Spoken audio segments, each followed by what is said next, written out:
started feeling very sad, looking very depressed. And he said, "What's the matter with you?" And he said, "Oh, I just can't go home. I haven't shot a Jap." And so the officer said, "Well, listen, I'll tell you what to do. You go up to that ridge over there and jump up all of a sudden and say, 'The hell with Hirohito.' And they'll jump up other people all around, and if you shoot first, you'll get a Jap." So he came by a little while later, and the Marine was still looking very gloomy, and he said, "Did you do what I told you to do?" And he said, "Yes, sir, yes. I ran up there, and I did just what you told me to do, and I said, 'To hell with Hirohito,' and they jumped up just as you told me they would, but they all shouted, 'To hell with Roosevelt.'" This remarkable woman was known as the First Lady of the World. Her name is Eleanor Roosevelt, and this is her biography.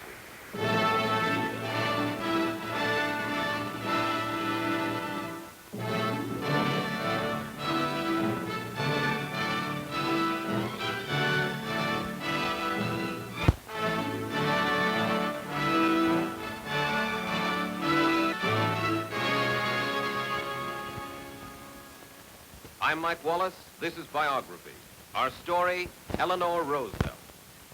As the wife of the president, she was expected to assume the traditional duties of the First Lady. But she couldn't be content in the role of White House hostess and leader of Washington society. There is so much more to do, she said, so many engrossing challenges, so many heartbreaking and pressing needs, so much in every day that is profoundly interesting. In her 70s, Eleanor Roosevelt still possessed the vitality and enthusiasm that characterized her whole career in public life. For more than 30 years, she had set an exhausting pace for herself, touring the nation and the world on behalf of people in distress. Her enemy was suffering, wrote one reporter, and her cause was humanity. But Eleanor Roosevelt never saw herself as an idealist. "My work provided me with an opportunity," she said, "for living life as fully and deeply as I possibly could."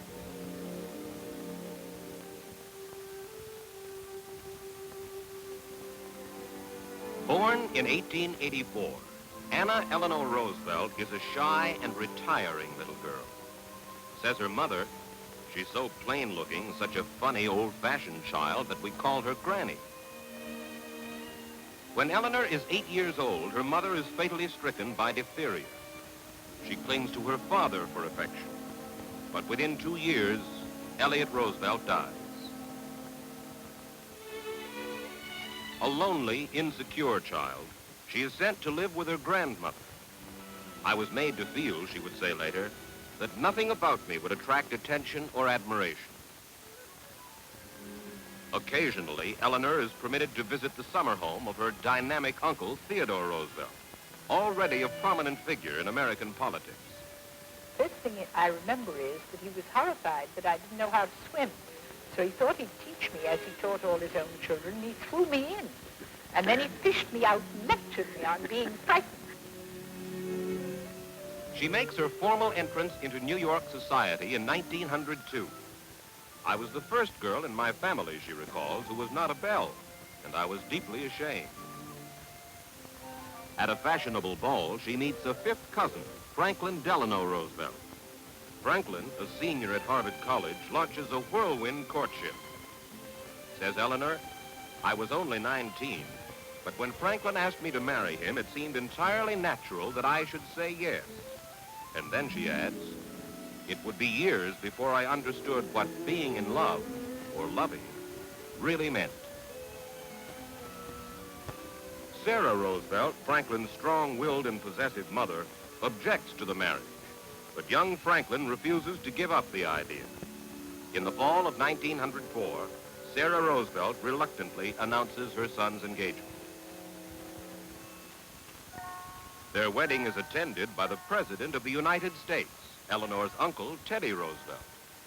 We suddenly discovered that the minute Uncle Ted left us and went into another room, everybody else left us too, and so we had to follow. It was really much more important that Uncle Ted was there than that we were being married. For the first years of my marriage, Eleanor says, my mother-in-law did everything for me. It never occurred to me to revolt, she admits.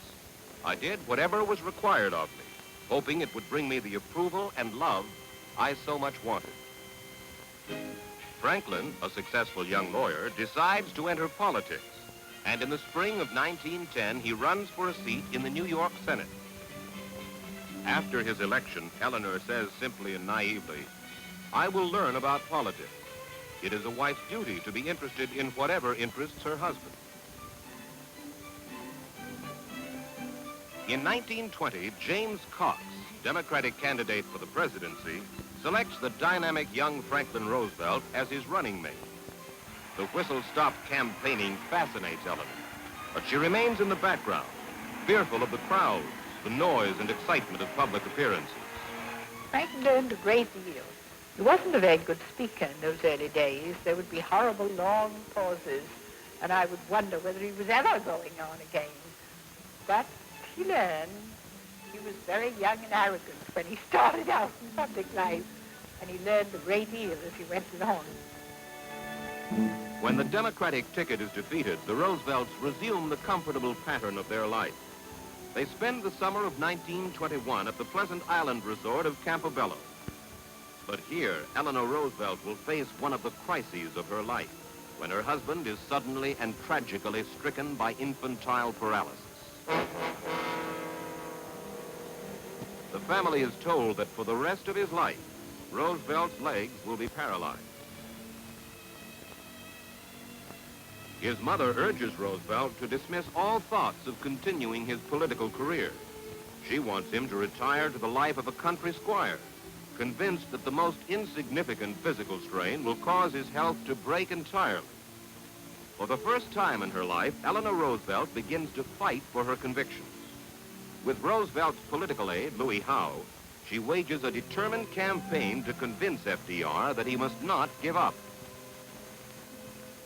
Louis Howe wanted him to continue his interest in politics, and so he decided that I'd better go into the state political setup in New York so as to bring people into the House more and keep my husband's interest up. And so Louis Howe used to go with me to meetings and sit in the back and make fun of me afterwards, which was quite painful but very good for me because I would never have learned to speak otherwise. In 1928, Democratic presidential candidate Al Smith convinces Roosevelt that he should run for governor of New York. Roosevelt wins the election by an overwhelming majority. Writes a reporter, the victory is a tribute to his personal courage and to the determination of the woman standing beside him. At the age of 44, Eleanor Roosevelt finds that the pattern of her life has changed. She has become involved in a great many political organizations and charity projects, and she discovers that the activity is exciting and stimulating. Never before has she felt needed by people outside of her home and family. For Eleanor, it is an exhilarating and rewarding experience. Franklin Roosevelt reaches the peak of his political career in 1932, when he is nominated as the Democratic candidate for President of the United States. Eleanor joins him as he campaigns across a depression-racked America, seeking support for the New Deal. A mature, forceful woman, she is no longer the awkward, timid wife who campaigned beside her husband a dozen years ago.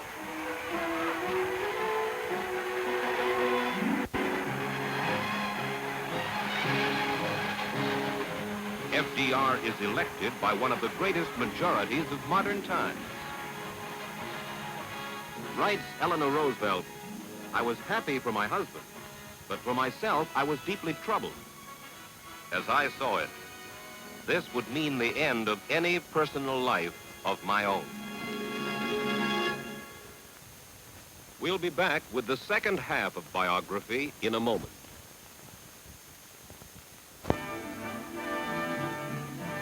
March 1933. Eleanor Roosevelt is swept up in the whirlwind of activity surrounding the first days of Franklin Roosevelt's administration. From the very beginning, Mrs. Roosevelt makes it clear that she intends to be more than a mere ornament on the White House reception line. She is sent on a tour of the country by FDR. He wants her to serve as his eyes and legs. Look at the clothes on the wash line, he tells Eleanor. Look at the cars and see whether the house needs painting. Talk to the people and tell me what they're thinking. She learns the problems of national labor organizations in her talks with union members. And in the years to come, she will actively support labor's demands for improved working conditions.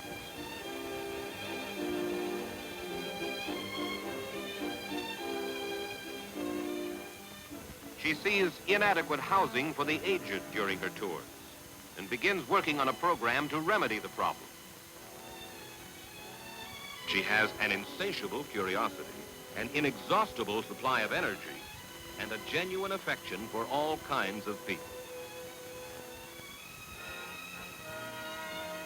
Says Mrs. Roosevelt, it was the best education I ever received. I'm very glad to be back, and we've had a perfectly delightful trip and enjoyed every minute of it. She seems to be perpetually on the move. Writes a weary reporter traveling with her, please make Eleanor tired, just for one day.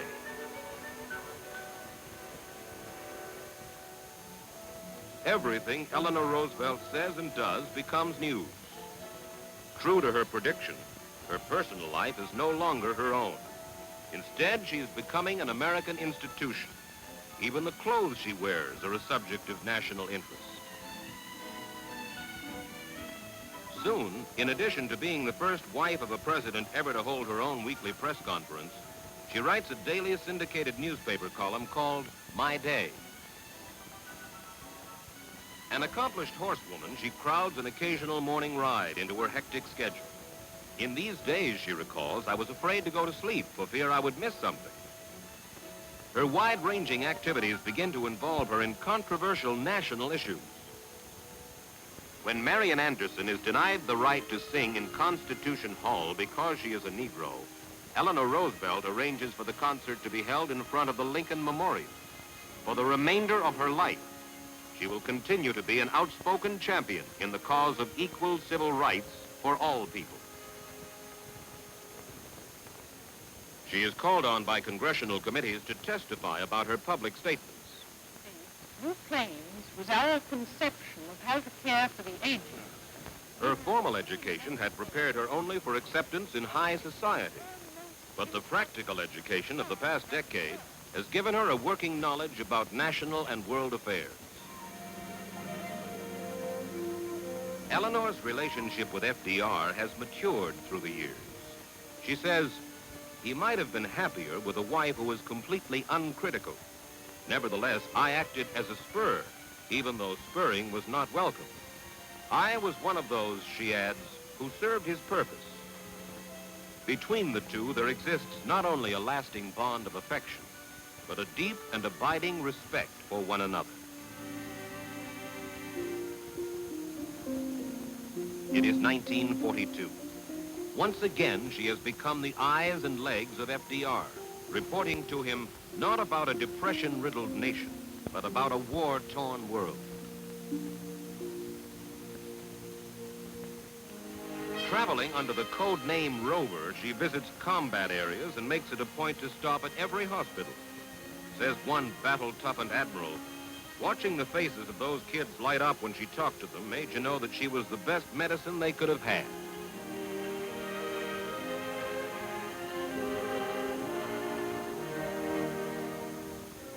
Franklin Roosevelt is elected to an unprecedented fourth term as president late in 1944. But the strain of 12 years in the White House has already begun to tell.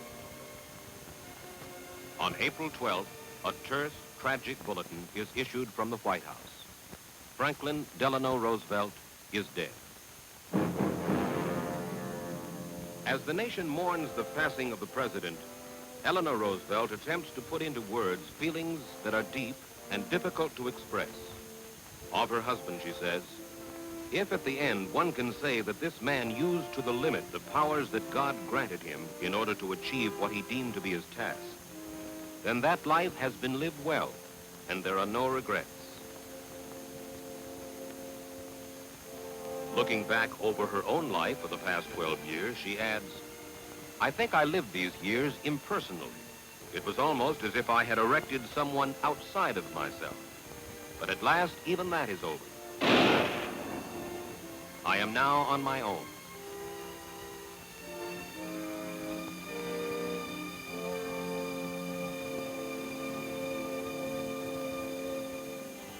In December 1945, President Truman asks Eleanor Roosevelt to accept an appointment as the United States delegate to the United Nations. I knew I would have to do the very best I could because I was the only woman on the delegation, and it would be letting all women who might in the future have this opportunity down if I didn't do well. The delegate from Chile, Mr. Del Rio, has sent Mr. Santa Cruz, who will sit in his place all the way through. And from China, Dr. Chang is here. From France, Professor Cassin is here. At the United Nations, she is assigned the chairmanship of the apparently unimportant Committee 3, dealing with the broad area of human rights. Represented by Professor Vladimir Koretsky, who is here, and we welcome him. I will... Suddenly, however, the committee is catapulted to prominence by a controversy stemming from the question of European refugees. I recognize the delegate from the USSR. Господин председатель, между пятой прошлогодней The Soviet Union insists that displaced persons be forced to return to their own nations. Eleanor Roosevelt leads the fight to give the refugees the freedom to choose their new homeland. Time and again, she clashes with Russian delegates in the committee. Китайской Народной Республики. It is my ruling as chairman of the commission that the point raised by the Soviet member is out of order. The Soviet member or anyone else on the commission may, of course, appeal against this ruling. If anyone does appeal against the ruling, I will immediately submit the ruling to the vote. Finally, the issue is brought before the General Assembly, and Mrs. Roosevelt must debate the question with Russia's Andrei Vyshinsky. She rallies enough support from the uncommitted nations to swing the vote in favor of giving world refugees the right to make their own decisions.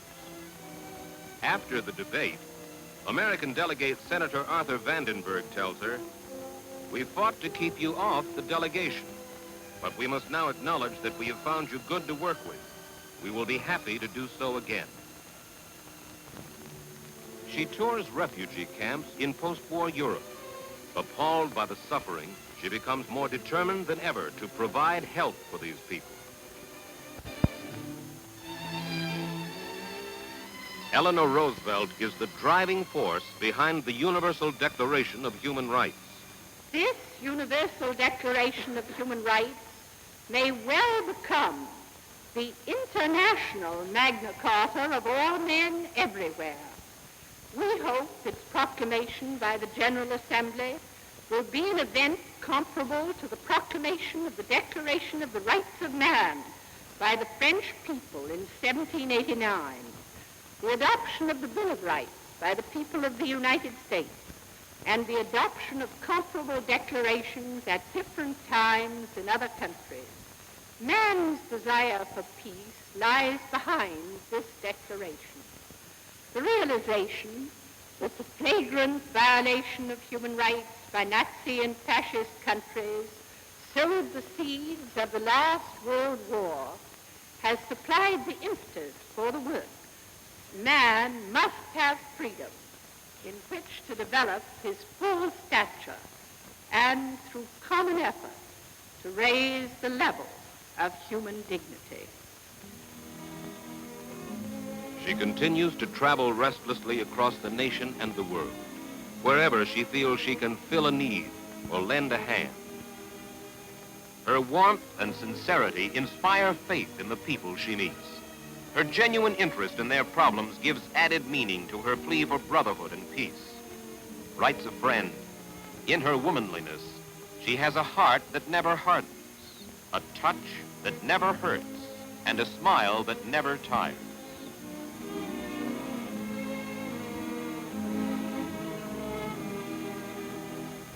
Though controversy still swirls around her outspoken views on international relations, she answers her critics by saying, "When I feel I am right, it seems to me that I cannot afford, as a self-respecting individual, to refuse to do a thing."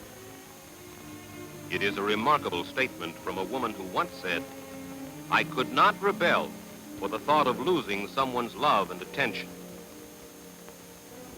In 1960, Eleanor Roosevelt is once again involved in a political campaign, urging Democrats to nominate Adlai Stevenson for president. Her belief in and her support for him had not wavered through two unsuccessful campaigns. He is, she maintains, the best man for the job. Stevenson is defeated at the Democratic convention, and Eleanor lends her support to the successful candidate, John Kennedy. "This is the last time I'm ever going to campaign," she insists. "After all, next time I will be 80, and that would be absurd." Within a year, however, she will accept a Kennedy appointment as a delegate to the United Nations. She ruefully admits that it takes a great deal of effort to maintain her busy schedule, and says with a trace of sadness, "I suppose I must slow down." October 31st, 1962. Adlai Stevenson is summoned to Eleanor Roosevelt's New York apartment. He sadly tells reporters that she is gravely ill with a rare form of tuberculosis. A week-long bedside vigil ends on November 7, 1962. Eleanor Roosevelt is dead at the age of 78.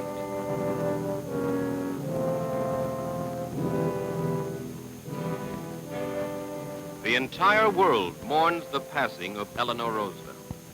As a young girl, she had sought affection and admiration. At her death, it is apparent that perhaps no individual in modern history is so universally admired and loved. Adlai Stevenson delivers a final, eloquent eulogy to Eleanor Roosevelt. The sadness we share is enlivened by the faith in her fellow man and his future, which filled the heart of this strong and gentle woman. She imparted this faith not only to those who shared the privilege of knowing her and working by her side, but to countless men, women, and children in every part of the world who loved her even as she loved them. For she embodied the vision and the will to achieve a world in which all men can walk in peace and dignity. And to this goal of a better life, she dedicated her tireless energy and the strange strength of her extraordinary personality. She would rather light candles than curse the darkness, and her glow had warmed the world.